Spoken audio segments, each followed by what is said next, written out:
কর্মব্যস্ততার জীবনে কতদিন যে একসাথে বসা হয় না, সম্পর্কগুলো আগের মতোই আছে, শুধু ধুলো জমেছিল গল্পগুলোতে। অবশেষে সব ব্যস্ততা দূরে ঠেলে আমরা তিনজন, আমি, আমার মামা আর আমার ভাই, গন্তব্য শেরপুরের পানিহাতা মিশন। বাইকে করে যাওয়ার সময় পাহাড়ের গা ঘেঁষে ঠান্ডা বাতাস যখন গায়ে লাগছিল, তখন মনে হচ্ছিল স্মৃতিগুলো যেন আবার সতেজ হয়ে উঠেছে। পানিহাতা পৌঁছতেই চোখ জুড়িয়ে গেল এক সবুজ প্রকৃতির চাদর ঢাকা পাহাড় আর সবুজ বনবনানীতে।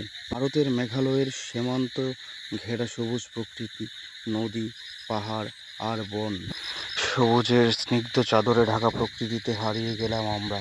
শুরু করলাম আমাদের হারিয়ে যাওয়া সেই পেছনের গল্পগুলো।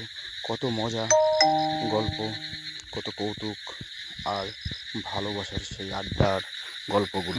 বহুদিন পর মনের গহীনে জমে থাকা ক্লান্তিগুলো হারিয়ে গেল পাহাড়ি ঝরার মতোই।